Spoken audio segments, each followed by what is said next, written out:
हो गया स्टार्ट। नमस्कार दोस्तों, कैसे हैं आप लोग। उम्मीद करता हूँ आप लोग सब अच्छे होंगे। आप देख रहे हैं अपना यूट्यूब चैनल MS Computer 9456। मैं आपका दोस्त स्वागत करता हूँ आपके अपने प्लेटफॉर्म पर। दोस्तों, हमने अभी एक सीरीज़ शुरू की है जो होली पर हमने सीरीज शुरू की थी और इसका नाम है टू द पॉइंट प्रोग्राम। और इसमें हम सभी राज्यों के बारे में डिस्कस कर रहे हैं पॉइंट टू पॉइंट। इसका मतलब है कि कोई भी एग्ज़ाम को लेकर जितने भी ऑब्जेक्टिव बनते हैं या पॉइंट टू पॉइंट क्वेश्चन बनते हैं, उससे हम एक बार किसी भी राज्य को वहाँ से हम जानकारी ले सकते हैं और ये पॉइंट टू पॉइंट जानकारी इकट्ठा करने के लिए एक अच्छी मुहिम हो सकती है। और इसी मुहिम के अच्छे चलते, इसी मुहिम को अच्छा करने के लिए हमने प्रोग्राम शुरू करा है, जिससे कि हम किसी भी राज्य में जो है अच्छे तरीके से उसको डिस्कस कर सकते हैं और उसके बारे में जानकारी इकट्ठा कर सकते हैं। ठीक है, ऐसा नहीं है कि केवल जितना बोर्ड पे लिखा हुआ होता है केवल इतनी बात हम बताते हैं। कुछ ऐसी बातें बताएंगे जिसमें कि आपको कुछ एक्स्ट्रा बातें हमें यहाँ से मिल जाएंगी। और ऐसा भी नहीं कि हम सारा टाइम जो है इसी को जानने में लगा देंगे, क्योंकि किसी भी राज्य का इतिहास जानने के लिए, उसकी ज्योग्राफी जानने के लिए, ठीक है, उसका राजनीतिक शास्त्र जानने के लिए बहुत टाइम की ज़रूरत होती है। फिर भी हम यहाँ से पॉइंट टू पॉइंट कोशिश कर रहे हैं किसी भी राज्य को जानकारी इकट्ठा करने की, जिससे हम अपने भारत को कितना सुंदर भारत है और कितना डेवलप भारत है उसको एक नज़र में हम याद कर सकते हैं, देख सकते हैं। यह हमारे एग्ज़ाम को तो अच्छा करेगा ही, परंतु ये हमारी बेसिक नॉलेज और हमारी परिपक्वता में भी एक अहम भूमिका निभाएगा। ठीक है, चलिए इसको शुरू करते हैं। हमारा जो आज का राज्य है वो है छत्तीसगढ़। ठीक है, हम पहले जो फोकस कर रहे हैं उन राज्यों पर कर रहे हैं जो राज्य हमारी नज़रों में लाइट नहीं होते, केवल हाइड होते हैं, छिपे हुए रहते हैं। ठीक है, इसमें सबसे पहली बात यह है कि क्षेत्रफल की अगर हम बात करें तो क्षेत्रफल से क्वेश्चन आता नहीं है। फिर भी अगर आ जाए तो क्वेश्चन क्या है कि 135-191 वर्ग किलोमीटर यहाँ इसका क्षेत्रफल होता है। ठीक है, क्षेत्रफल की दृष्टि से इसका स्थान जो है वो 9वां स्थान है। कुछ जगह जो आपको स्रोत मिलेंगे वह 10वां स्थान ही मिल सकता है। अंततः वैसे 9वां स्थान जो होता है वो क्षेत्रफल की दृष्टि में इसका है। काफ़ी ज़्यादा सर्च करने के बाद, सोर्स इकट्ठा करने के बाद हमने देखा कि पाया कि यह है कौन सा स्थान है इसका 9वां स्थान। यहाँ जनसंख्या की अगर बात करें तो 2020 के अगर आंकड़े देखें तो 2020 के आंकड़े में जो है वो इसकी जनसंख्या है 2.9 करोड़। और अगर 2011 की जनगणना लें तो 2011 की जनगणना में इसकी जो जनसंख्या है वो 2.5 करोड़ है। ठीक है, अगर जिस समय इसका गठन हुआ था उस समय पर जिले थे 27, परंतु वर्तमान में इनके जिलों की संख्या जो है वह हो चुकी है 33। इसकी जो जिलों की संख्या वो वर्तमान में कितनी हो चुकी है, 33 हो चुकी है। राजधानी की बात करें तो राजधानी रायपुर है। राजधानी क्या है, रायपुर है। ठीक है, ये वर्तमान में रायपुर है, परंतु इसकी राजधानी चेंज करने के लिए, इसके नाम को परिवर्तन करने के लिए भी यहाँ पर बात रखी जा रही है। यानी कुछ लोग कह रहे हैं कि यहाँ पर अटल नगर इसका जो है नाम रखा जाएगा। ठीक है, इसके राजधानी के तौर पर। तो फिलहाल में राजधानी अभी भी अगर आप सर्च करोगे, सोर्सेज देखोगे तो अभी भी इसका नाम जो है रायपुर ही दिखाया जा रहा है। ठीक है, प्रमुख भाषा के रूप में अगर बात करें तो हिंदी इसकी प्रमुख भाषा है, राजभाषा हिंदी है, परंतु बोली यहाँ पर छत्तीसगढ़ी भी जाती है। तो अभी तक यहाँ से क्वेश्चन जो आने वाले हैं वो एक तो जिलों को लेकर क्वेश्चन आने वाला है। जनसंख्या के मामले में इसका 17वां स्थान है। कौन सा स्थान है, 17वां स्थान है जनसंख्या के मामले में। छत्तीसगढ़ का जनसंख्या के मामले में भारत में सभी राज्यों में 17वां स्थान है। लिंग अनुपात से क्वेश्चन अक्सर आता है। आजकल जो ट्रेंड हो चुका है एग्जाम में वो ये आ चुका है कि एक तरफ राज्य लिख देता है और एक तरफ लिख देता है उनके लिंग अनुपात, फिर उसके बाद कहता है कि जोड़े मिलाइए। फिर वो आपको मांगता है कि जोड़े मिलाइए, जोड़े मिलाकर हम पता चल जाता है अगर 2-4 के वहाँ से मिल गए तो क्वेश्चन बन जाता है। कितना है, 991 इसका लिंग अनुपात और कितने पर, 1000 पर। साक्षरता की अगर हम बात करें तो 70.28% है। ये बिल्कुल प्योर आंकड़े हैं, 77% भी कहीं लिखी है, परंतु ये बिल्कुल नवीनतम आंकड़ों के अकॉर्डिंग है। तो यहाँ देखा जाए तो नोट करने वाली बात जो है वो इम्पोर्टेंट है कि ये भारत का कौन सा राज्य है। तो भारत का ये 26वां राज्य था। कौन सा राज्य बना, 26वां राज्य के रूप में कन्वर्ट हुआ। और कब कन्वर्ट हुआ, ये 1 नवंबर 2000 को कन्वर्ट हुआ। यहाँ पर 3 संशोधन किए गए थे। यहाँ पर जो किए गए थे वो 3 संशोधन किए गए थे। ठीक है, वो आपको बता देता हूँ। 1 नवंबर 2000 को ये मध्य प्रदेश से अलग होकर छत्तीसगढ़ बन गया था।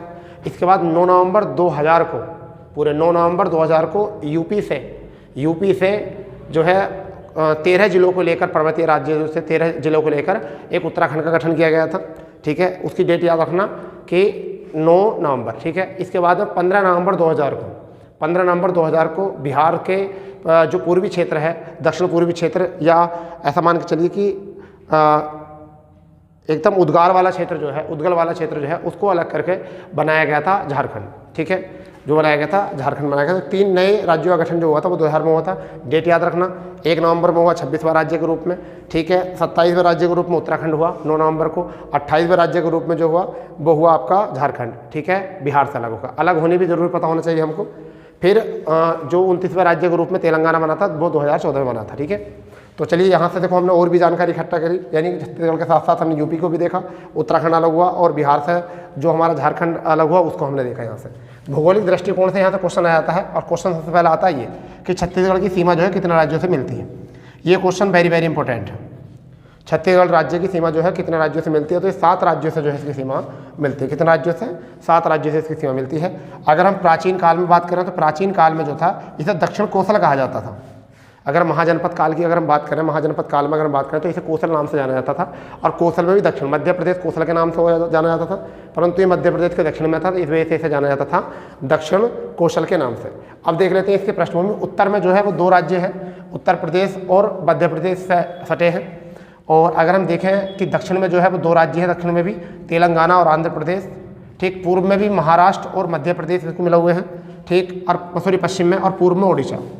तो आपके स्टैम्प पर ये देखिए, ये तो हो गई हमारी मेजर जो दिशाएं होती हैं वह। अगर हम बात करें उत्तर पश्चिम में तो मध्य प्रदेश है उत्तर पश्चिम में। अगर हम बात करते हैं उत्तर पूर्व में तो झारखंड है। बात करते हैं हम दक्षिण पूर्व में तो ये ओडिशा है दक्षिण पूर्व में। अगर बात करते हैं दक्षिण पश्चिम में तो हमारा तेलंगाना है। इस तरीके से ये है हमारे भौगोलिक दृष्टिकोण। यहाँ पर प्रमुख फसल जो है वो क्या है आपका, वो है धान। इसे धान का कटोरा भी कहा जाता है। इसे क्या कहा जाता है? धान का कटोरा भी कहा जाता है छत्तीसगढ़ को। क्या कहा जाता है? धान का कटोरा छत्तीसगढ़ को कहा जाता है। ये क्वेश्चन भी नोट कर लेना, परीक्षाओं में पूछा जाता है। या प्रमुख खाद्य फसल, प्रमुख फसल जो बोई जाती है वो धान बोई जाती है, यानी कि चावल की पैदावार ज़्यादा होती है। यहाँ एक अच्छी बात ये ज़रूर है कि यहाँ पर 41.13% क्षेत्र पर वन पाए जाते हैं, जो कि भौगोलिक क्षेत्रफल का है। इसके राज्य का भौगोलिक क्षेत्रफल का 41.13% क्षेत्र वन। जबकि वन रिपोर्ट IFS क्या कहती है? IFS क्या कहती है, यानी कि आपका इंडियन फॉरेस्ट सर्विस जो कहती है, सर्वे जो कहता है वो क्या कहता है कि 33% क्षेत्र में वन होते हैं, तो वहाँ का एटमॉस्फेयर बहुत अच्छा रहता है। वहाँ का वातावरण, वहाँ का एटमॉस्फेयर बहुत भौगोलिक दृष्टिकोण बहुत अच्छा रहेगा। परंतु यहाँ पर कितनी है? 41.13। तो ये बहुत अच्छी बात है, ये बहुत अच्छी बात है। ये भी आपको पता होना चाहिए। आप भी जिस राज्य से बिलोंग करते हैं सब अपने राज्य में जो है इस चीज़ पर ध्यान दें, क्योंकि यहाँ से सीधे क्वेश्चन पूछ लिया था, अपने स्टेट PCS वगैरह में भी पूछ लिया था। ठीक, अगर बात करें खनिज की तो ये यहाँ से क्वेश्चन अक्सर बनता है सभी एग्जामों में। यानी कि भारत में नेशनल लेवल पर अगर कोई एग्जाम होता है, ठीक है, या किसी स्टेट को लेकर एग्जाम होता है, तो वहाँ से भी ये क्वेश्चन पूछा जाता है कि खनिज संसाधनों में क्या है। तो कोयला के विशाल भंडार पाए जाते हैं यहाँ पर। विशाल भंडार में कोयले के भंडार के स्थान में जो है वो 33 स्थान पर है। अगर हम बात करें छत्तीसगढ़, कोयले के भंडारण में जो है वो 3रे स्थान पर है, जबकि कोयले के उत्पादन में प्रथम स्थान पर है। कोबरा, भिलाई, बिलासपुर, ठीक है, ऐसी जगह हैं जहाँ पर कोयले के भंडार बहुत ज़्यादा हैं। कोयले के भंडार बहुत ज़्यादा हैं। उत्पादन वहाँ पर क्या था? तो उत्पादन जो है वो आपका प्रथम स्थान। उत्पादन का मतलब होता है कहाँ से उपज होती है कोयले की। अब भंडार का मतलब वह है जहाँ पर स्टोर रहता है, स्टॉक रहता है। कच्चा टीन उत्पादन में ये एकमात्र राज्य है पूरे भारत में कि जहाँ पर कच्चा टीन पैदावार होता है। एकमात्र राज्य, ये क्वेश्चन बन सकता है, कौन सा है? एकमात्र राज्य है जहाँ पर कच्चा टीन पैदा किया जाता है। ठीक है, अगर कच्चे लोहे की बात करें, ठीक है, कच्चे लोहा भी यहाँ पाया जाता है। और बॉक्साइट, कई बार आप पढ़ोगे बॉक्साइट के भंडार में तो उड़ीसा में सबसे ज़्यादा है, ठीक है, परंतु यहाँ पर जो है बॉक्साइट भी पाई जाती है। ठीक, चूना पत्थर, आप ये देखिए चूना पत्थर पे भी एग्जाम आ जाता है। एग्जाम में चूना पत्थर के भी यहाँ पर कुछ सोर्सेज हैं, यहाँ पर मतलब पैदा होता है चूना पत्थर भी। अब यहाँ पर एक इस्पात संयंत्र है जिसे हम कहते हैं भिलाई, भिलाई इस्पात संयंत्र। ठीक है, रूस की सहायता से बना था। किसकी सहायता से बना था? रूस की सहायता से बना था। ठीक है, किसकी सहायता से बना था? रूस की सहायता से बना था द्वितीय पंचवर्षीय योजना में। कब बना था? द्वितीय पंचवर्षीय योजना में रूस की सहायता से बना था ये भिलाई इस्पात संयंत्र। ठीक है, यहाँ कुल स्टील का जो होता है वो 15% जो होता है यहाँ होता है। यानी भारत में पैदा होने वाली जितनी भी स्टील होती है उसका 15% जो पैदावार होता है वह छत्तीसगढ़ से होता है। तो ये देखिए छत्तीसगढ़ की महत्ता क्या है। इस तरीके से हम प्रत्येक राज्य की महत्ता को समझेंगे और सारे राज्यों को जब एक साथ पढ़ें, ठीक है, प्ले लिस्ट पर जाइए। अभी 3 वीडियो बनाई दी है, चौथी आपकी क्लास है। अब 26, 28 और 8 यानी कि 36 के 36 राज्यों का जो है आपको यहाँ पर एनालिसिस मिलेगा, आपको विश्लेषण मिल सकता है। ठीक है, तो आप वहाँ से आप इकट्ठा कर सकते हो सारी जानकारी और एक नज़र में इसको तैयार कर सकते हो। इस वजह से इसका नाम है टू द पॉइंट प्रोग्राम। इसके बाद में जो भी बड़ी घटना होगी, कोई ऐसी घटना जो आपके करंट अफेयर में या करंट अपडेट में होगी, कोई भी ऐतिहासिक समसामयिक घटना, उसको भी यहाँ पे डिस्कस कराया जाएगा। ये भी एक ऐसे प्ले लिस्ट है। ये प्रोग्राम हमने ऐसा शुरू किया कि अब खत्म, यानी ऐसा मान लीजिए समाप्त नहीं करेंगे इस प्रोग्राम को। हम इसमें जितने भी बड़ी बड़ी समसामयिक घटना होती हैं, जो देश में बड़ी घटनाएं होती हैं, उनको भी डिस्कस करेंगे यहाँ पर। ठीक है, चलिए, तो ये बहुत अच्छा प्लेटफॉर्म है आपके लिए। तो यहाँ पर कुल स्टील का कितना होता है 15%। अगर बात है जनजातियाँ, ये अक्सर क्वेश्चन पूछा जाता है। जनजातियों तो क्वेश्चन अक्सर पूछा जाता है कितना, तो गोंड, उराव और मुरिया और तेली और बिया, ये जनजातियाँ यहाँ पर सबसे ज़्यादा पाई जाती है। कौन सी? गोंड, उराम, ये दोनों मोस्ट है। गोंड जनजाति मोस्ट है, उराम जनजाति मोस्ट है, मुरिया जनजाति। ये तेली और बिहार जो है ये इतनी इंपॉर्टेंट नहीं है। कांगेर घाटी पूछा जाता है, ये राष्ट्रीय उद्यान है। ये बहुत एग्जाम में पूछा जाता है, कांगेर घाटी।